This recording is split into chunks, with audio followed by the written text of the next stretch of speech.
अमावस्या और पूर्णिमा, दो बहनों की कहानी।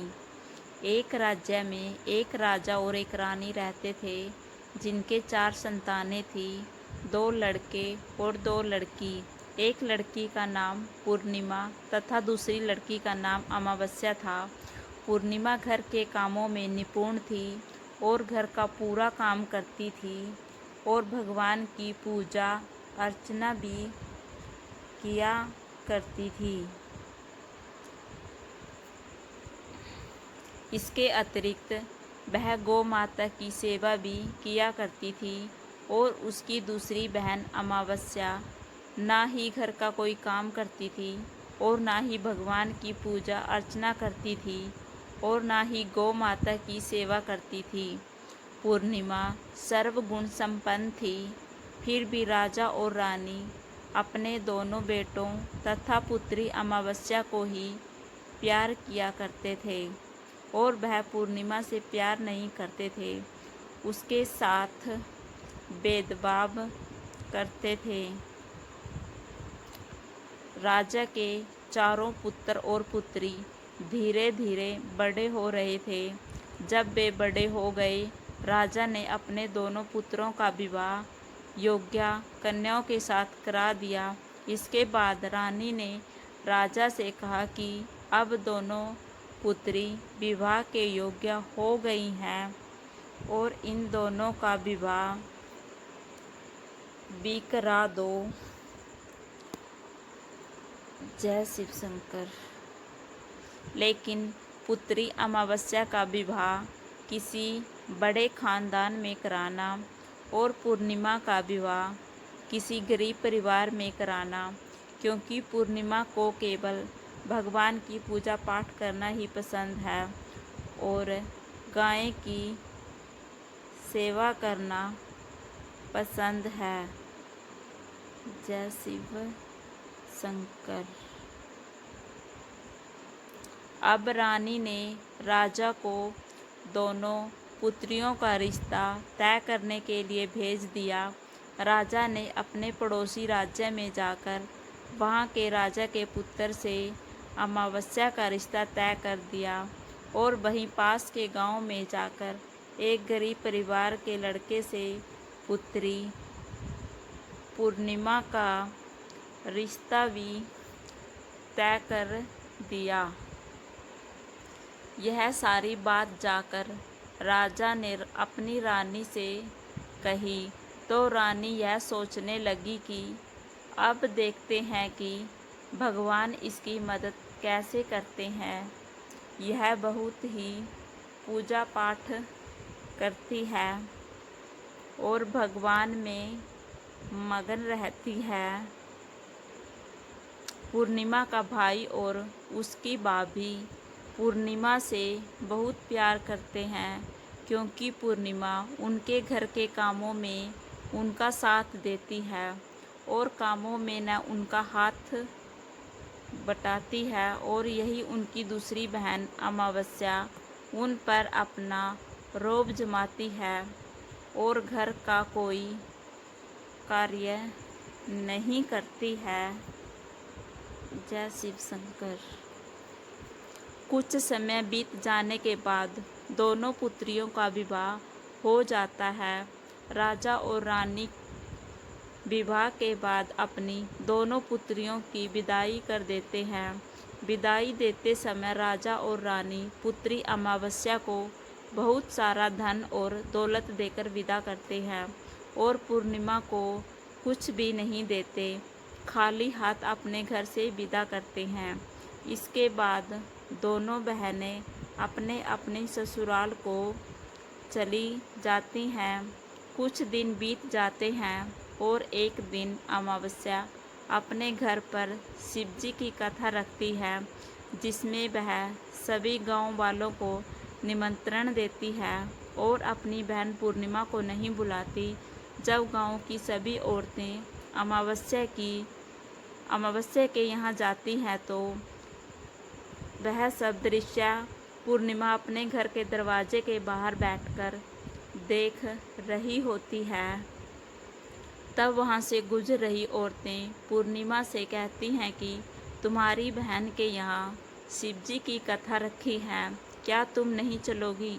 पूर्णिमा ने कहा, मुझे निमंत्रण नहीं आया है, मैं नहीं जा सकती। सभी गांव की औरतों ने पूर्णिमा से कहा, बुलाया नहीं तो क्या हुआ, भगवान शिव की कथा है। जय शिव शंकर। तुम हमारे साथ चलो। गांव की सभी औरतों की बात सुनकर पूर्णिमा भी उनके साथ भगवान शिव की कथा में अमावस्या के घर चली जाती है। जब अमावस्या की नज़र पूर्णिमा पर पड़ती है तो वह कहती है कि तुम यहाँ कैसे चली आई?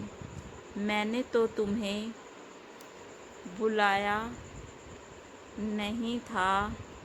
जय शिव शंकर। खैर कोई बात नहीं, अब तुम आ ही गई हो तो चुपचाप बैठी रहना। और यह कहते हुए अमावस्या में पूर्णिमा की गरीबी का भी मजाक उड़ाया। पूर्णिमा की आंखों में आंसू आ गए और रोते रोते मन ही मन में पूर्णिमा भगवान शिव से विनती करती है। जय शिव शंकर। है भगवान, क्या पूजा पाठ करना गलत है? गौ माता की सेवा करना गलत है? आखिर मेरी गलती क्या है? आप मुझ पर अपनी कृपया दृष्टि कब बनाएंगे? पूर्णिमा बार बार भगवान शिव से यही बात कहती रहती। इतने में शिव कथा पूरी हो जाती है और अमावस्या भगवान का प्रसाद बांटने लगती है। वह सभी लोगों को प्रसाद देती है। जय शिव शंकर। लेकिन पूर्णिमा को वह प्रसाद नहीं देती। पूर्णिमा बिना प्रसाद के ही अपने घर लौट जाती है।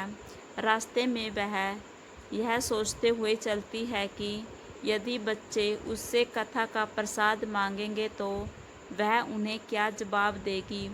उसने सोचा था कि वह अपने मायके अपने भाई और भौजाई के यहाँ जाएगी और वहाँ जाते हुए वहाँ बच्चों के लिए कुछ लेकर जाएगी। ऐसा सोचते हुए वह अपने घर वापस लौट आई। घर वापस लौटकर आने के बाद वह अपने पति और बच्चों से कहती है कि वह अपने मायके जा रही है। पति ने कहा ठीक है और कुछ समय के बाद पूर्णिमा अपने मायके के लिए रवाना हो गई। चलते चलते रास्ते में एक चबूतरा आया जिस पर तुलसी का पौधा लगा था। उस चबूतरे पर एक बूढ़ी अम्मा बैठी हुई थी। वह कोई और नहीं, साक्षात तुलसी माँ थी। जय तुलसी मैया। उस बूढ़ी माता ने पूर्णिमा से कहा, बिटिया तुम कौन हो, कहाँ जा रही हो? पूर्णिमा अपना परिचय देती है। परिचय देने के बाद बूढ़ी औरत ने पूर्णिमा से कहा कि यह तुलसी का पौधा सूख रहा है, इसमें थोड़ा सा पानी डाल दो और इस चबूतरे की साफ सफाई कर दो, जिससे मुझे थोड़ी ठंडक मिलेगी। पूर्णिमा ने कहा कि ठीक है माँ, मैं तुलसी में पानी डाल देती हूँ और यहाँ की साफ सफाई भी कर देती हूँ।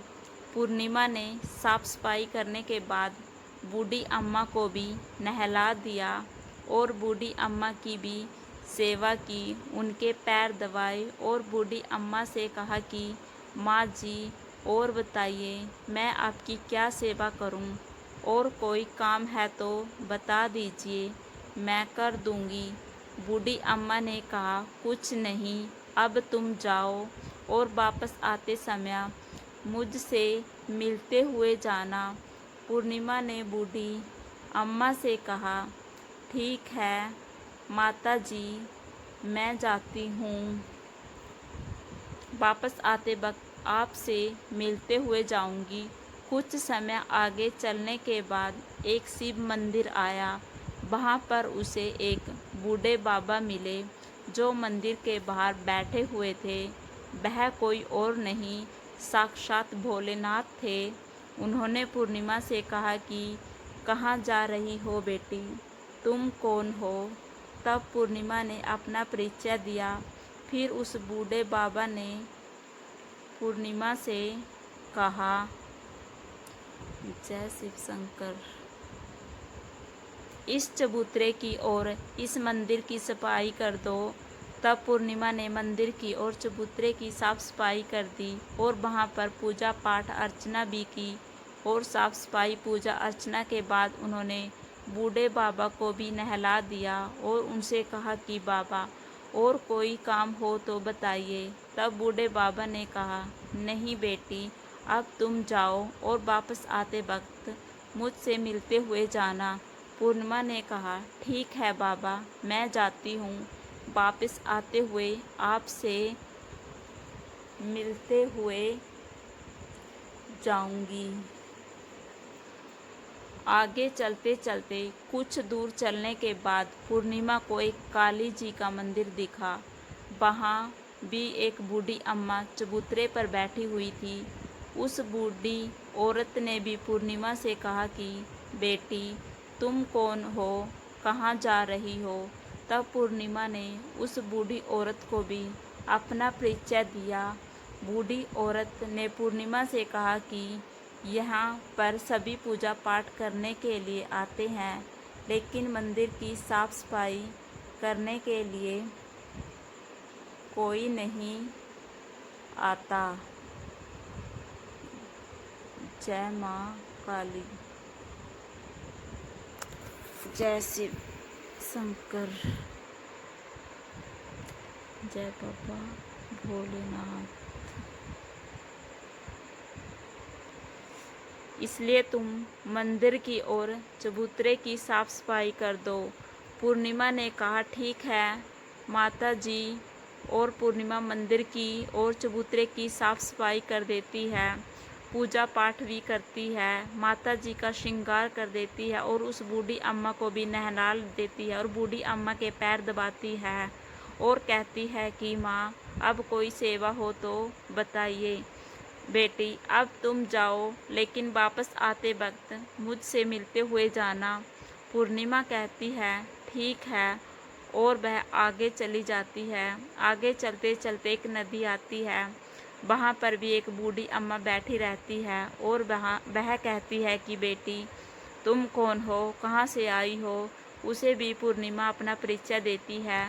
बूढ़ी औरत पूर्णिमा से कहती है कि नदी पर स्नान करने तो यहाँ पर सब आते हैं, लेकिन यहाँ की साफ सफाई कोई नहीं करता, इसलिए तुम इस किनारे पर साफ सफाई कर दो।